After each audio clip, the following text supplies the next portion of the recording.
Concentration of them here in South Central Los Angeles.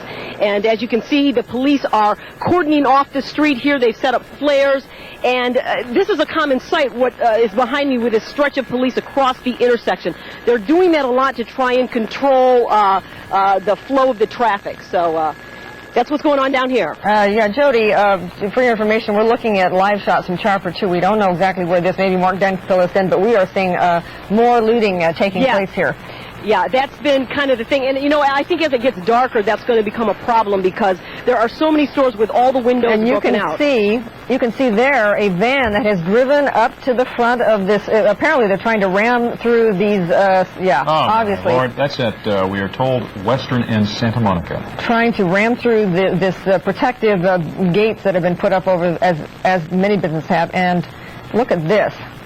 Well, who knows if that van isn't stolen? I mean, nobody in their right mind would do that to their own vehicle. So perhaps this is a stolen vehicle that's being used to ram into someone else's store so they can take property that does not belong to them. And look at the size of this crowd now, and I think they've probably made entry here.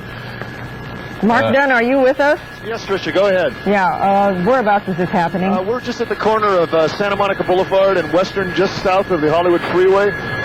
All the stores along this shopping area here have been victimized by this crowd. They've systematically gone from one end of the street to the other, trying to get each gate open, working very hard to get these gates open, to get inside, to get the goods. The van there could be the person's van, or maybe not, but that's a jewelry store they're trying to break into there, so maybe they think the payoff is going to be worthwhile. Well, it looks like that van has succeeded, at least partially, oh, he's going to try again. Obviously, he didn't quite make it the first time. This is maybe the third or fourth pass at this place. The crowd's backing up now for the van to give it another go. Oh. All right, Mark, we're going to repeat that only because if law enforcement is watching this, we want them to know where this is happening. Again, tell us exactly this location. Well, I'll open up here for you, Chris. We're at the corner. There's also fire at this location, too, so the authorities are very busy. They have their hands full. We're just south of the Hollywood Freeway at the corner of Santa Monica and Western. There's fires going all the way down Western, up north of the Hollywood Freeway. That is on Santa Monica. That's correct. Yeah. Tricia.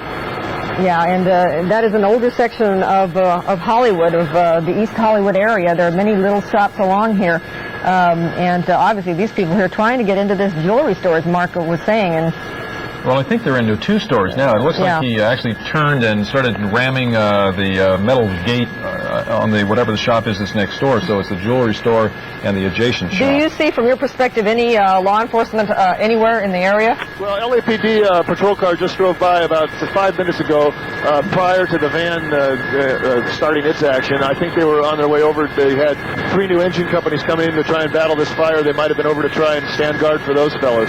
Yeah, the police and the fire department have consistently told us that basically lives come first and property second.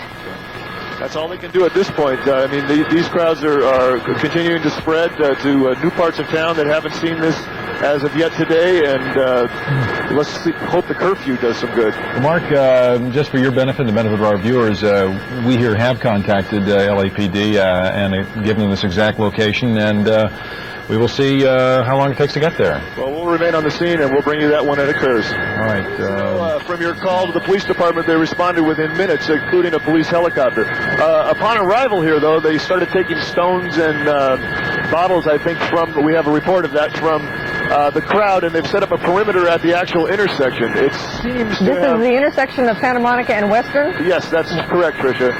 It seems to have dispersed the crowd somewhat. I would imagine what the police would like to do is gain control of their own area and then maybe sweep the street to clean out the area. You can see the looting has stopped somewhat, but the crowd has just gathered further down the street. We were hearing unconfirmed reports that there might be some looting at the large Sears store in that area, which is really the hub for this whole community over there.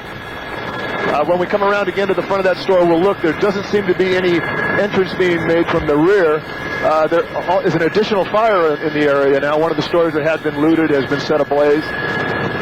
That's the Sears store that we are seeing right there. You can see the Sears logo on the side of the building here. Sort of funky and there are a lot of people milling around in the streets here. Yeah, I might say, Tricia, that they have been milling around that area since we've been on the scene. They seem to be held up held at bay by the front door here for some reason. Well, they don't seem to be able to get in there. This is an interesting store because unlike most, say, mall stores with lots of glass, this particular store does not have a whole lot of glass. And in fact, you have to go through those doors right underneath that archway there, and then either that or through the parking lot in the back, if I'm not mistaken. There are no windows. Been there. No, you're right. In fact, it strikes you when you drive past this Sears store, and obviously, it's, there was. I mean, I think there was probably a reason why they did that, and this very well could be the reason. How far down the street, the cordon is just at Santa Monica and Western, or does it extend any farther down? Well, the police department they've set up a small perimeter here at the intersection. They've blocked the street further north because the fire units are in there trying to battle these two blazes now. I don't think they've even started on the second one. And you can see here the perimeter they've set up to include the fire department and protect themselves at the same time. This is again at Santa Monica and Western in the East Hollywood area, and these fires have erupted just within the past, probably 15, 20 minutes.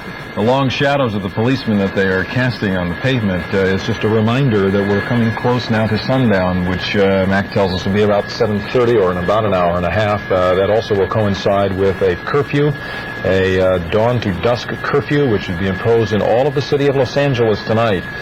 Hopefully, yeah, go ahead, Mark. Chris, we have a report of armed citizens actually barricading the intersection at 6th and Western. I think if it's all right with everybody there, we'll head over in that direction and take a look at that. All right. Go.